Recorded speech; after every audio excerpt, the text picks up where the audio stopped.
반갑습니다. 8일 수요일 새벽 하나님께 올려드립니다.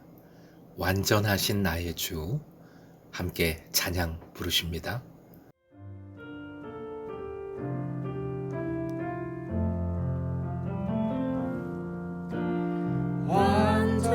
완전하신 나의 주, 의의 길로 날 인도하소서.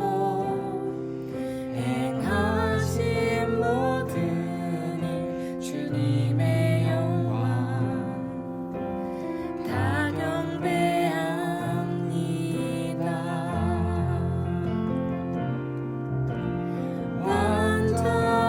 완전하신 나의 주, 의의 길로 날 인도하소서.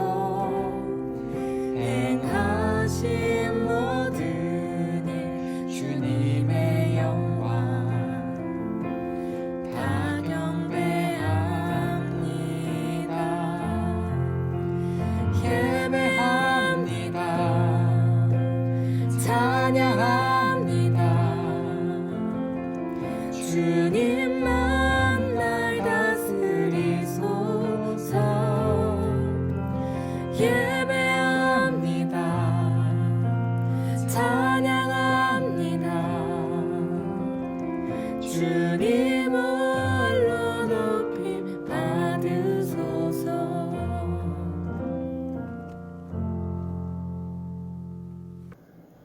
오늘 허락하신 말씀은 창세기 44장 30절에서 34절까지입니다. 함께 본문을 읽겠습니다. 아버지의 생명과 아이의 생명이 서로 하나로 묶여 있거늘 이제 내가 주의 종 우리 아버지에게 돌아갈 때에 아이가 우리와 함께 가지 아니하면 아버지가 아이의 없음을 보고 죽으리니 이같이 되면 종들이 주의 종 우리 아버지가 흰머리로 슬퍼하며 수월로 내려가게 함이니이다.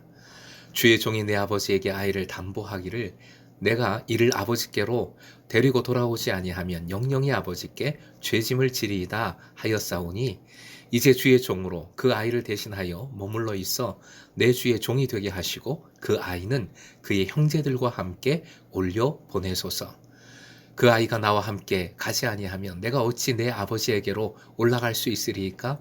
두렵건대 제 해가 내 아버지에게 미침을 보리이다. 오늘의 기도 제목, 내 모든 관계가 생명으로 이어져 큰 기쁨을 누리게 하소서. 내 모든 관계가 생명으로 이어져 큰 기쁨을 누리게 하소서. 유다가 총리에게 올린 간청의 핵심은 관계라고 어제 말씀을 드렸습니다. 본문 30절, 그 관계를 정확하고도 절절하게 표현하고 있지요. 화면 보시고 한 번 더 읽겠습니다. 아버지의 생명과 아이의 생명이 서로 하나로 묶여 있거늘. 한마디로 생명의 관계입니다. 한쪽이 죽으면 다른 한쪽도 죽는다는 것입니다. 31절, 바로 이야기하시오. 아버지가 아이의 없음을 보고 죽으리니. 그러니 베냐민을 아버지에게로 데리고 가지 않으면 자신들이 아버지를 죽이는 것이 되니 어찌 자식된 도리로 그럴 수 있겠느냐 간청하고 있는 겁니다. 전에는 이런 게 아무 상관이 없었지요. 요셉이 죽든 요셉이 죽음으로 아버지가 죽든 아무런 상관이 없었어요. 그러나 이제는 아니지요. 이 형제들은 통회하였고 변화되었습니다. 유다 청혼의 결론은 무엇입니까? 핵심은 무엇입니까? 아버지와 아들이 생명의 관계임에도 아들 베냐민을 데리고 올 수 있었던 것은 자신이 책임지겠다는 결단 때문이었으니 그 결단, 그 책임을 질 수 있게 해달라고 요청하고 있습니다. 총리시여, 나를 잡든지 죽이시든지 하시고 베냐민과 형제들은 함께 아버지에게로 보내주소서 하고 결론적으로 간청한 겁니다. 요셉을 죽일 때의 형제의 모습과 지금 본문에 나타난 형제들의 모습을 비교하여 생각해 보십시오. 형들은 요셉을 구덩이에 넣고 어떻게 죽일까 하면서 요셉의 살려달라는 간청과 울음소리를 마치 반찬 삼아 도시락을 먹었던 사람들이었습니다. 그러나 지금은 자기가 대신 죽겠다고, 잡히겠다고 간청을 하고 있습니다. 놀라운 변화입니다. 엄청난 변화입니다. 완전한 변화입니다. 이 변화된 마음이 34절 마지막 구절에 잘 나타나 있습니다. 쉬운 번역으로 옮겼어요. 화면 보시고 함께 한 번 더 읽겠습니다. 저 아이 없이 제가 어떻게 아버지의 얼굴을 뵙겠습니까? 그럴 수는 없습니다. 저의 아버지에게 닥칠 불행을 제가 참아 볼 수 없습니다. 이제 관계가 회복되었습니다. 오늘 본문의 핵심은 하나됨입니다. 하나된 관계를 오늘 본문의 핵심으로 말해주고 있습니다. 30절 서로 하나로 묶여 있거늘, 서로 하나로 묶여 있거늘. 묶여 있다는 원어 카샤르는 뗄래야 뗄 수 없이 하나로 얽혀 있는 것을 나타냅니다. 그리고 30절, 33절, 34절에 함께라는 표현이 계속 반복되고 있습니다. 이제 야곱과 베냐민만 생명의 관계로 묶여진 것이 아닙니다. 다른 형제들도 동일하게 묶여졌습니다. 33절 맨 끝에 표현, 그 아이는 그의 형제들과 함께 이제 한 형제, 한 가족이에요. 즉 공동체성이 완전 회복되어 모든 가족이 서로 하나로 묶여지게 된 겁니다.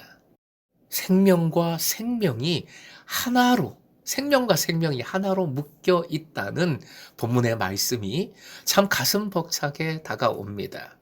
연결해서 에베소서 2장 13절 이하의 말씀을 상고해 봅니다. 13절 제가 읽어드립니다. 이제는 전에 멀리 있던 너희가 그리스도 예수 안에서 그리스도의 피로 가까워졌느니라. 14절 함께요. 그는 우리의 화평이신지라 둘로 하나를 만드사 원수된 것 곧 중간에 막힌 담을 자기 육체로 허시고. 또 제가 읽어드릴게요. 15절 16절 법조문으로 된 계명의 율법을 폐하셨으니 이는 이 둘로 자기 안에서 한 새 사람을 지어 화평하게 하시고 또 십자가로 이 둘을 한 몸으로 하나님과 화목하게 하려 하심이라. 이 말씀의 전체 문맥은 유대인과 이방인이 이제는 예수 그리스도 안에서 하나가 되었다는 말씀입니다. 무엇보다 예수 그리스도의 십자가 은혜로 내가 주님과 생명의 관계로 묶여졌음을 믿고 감사하십시다. 주께서 우리의 담보가 되십니다. 주께서 우리를 십자가로 끝까지 사랑해 주셨기에 우리는 생명을 누립니다. 또한 기억하십시오. 예수 그리스도로 인하여 하나 될 수 없는 관계가 서로 묶여집니다. 이를 위해 유다의 헌신처럼 종이 되기를 자처하는 헌신이 있어야 합니다. 서로 종노릇하라. 에베소서의 말씀 기억하시지요? 이것이 그리스도인들을 향한 하나님의 선하신 뜻입니다. 명령입니다. 로마서 12장 2절 말씀 함께 읽겠습니다. 너희는 이 세대를 본받지 말고 오직 마음을 새롭게 함으로 변화를 받아 하나님의 선하시고 기쁘시고 온전하신 뜻이 무엇인지 분별하도록 하라. 주께서 우리가 분별하여 책임질 수 있는 용기와 지혜와 힘을 주실 줄 믿습니다. 이 믿음으로 행해 보십시다. 생명의 관계로 우리의 관계를 맺어나가 보십시다. 오늘도 연약한 이들을 돌아보십시오. 내가 관계를 맺는 관계성을 주님 안에서 살펴보십시오. 때로는 나를 힘들게 하고 내가 고통받는 관계들도 분명히 있어요. 하지만 나의 모든 관계가 생명의 관계로 변화될 수 있도록 주님 더욱 의지하며 그 관계를 위해 다른 이를 섬기십시오. 생명의 관계를 소망하여 다른 이들을 위해 기도하며 사랑하며 애써 섬길 때에 그 모든 관계를 통해 여러분 자신이 오히려 자유와 기쁨을 누리시길 축복합니다. 또한 생명의 나라, 하나님의 나라로 세워지는 여러분의 가정 되시길, 이 믿음으로 우리 공동체가 그런 아름다운 공동체가 될 수 있기를 주님의 이름으로 축원드립니다.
찬양합니다.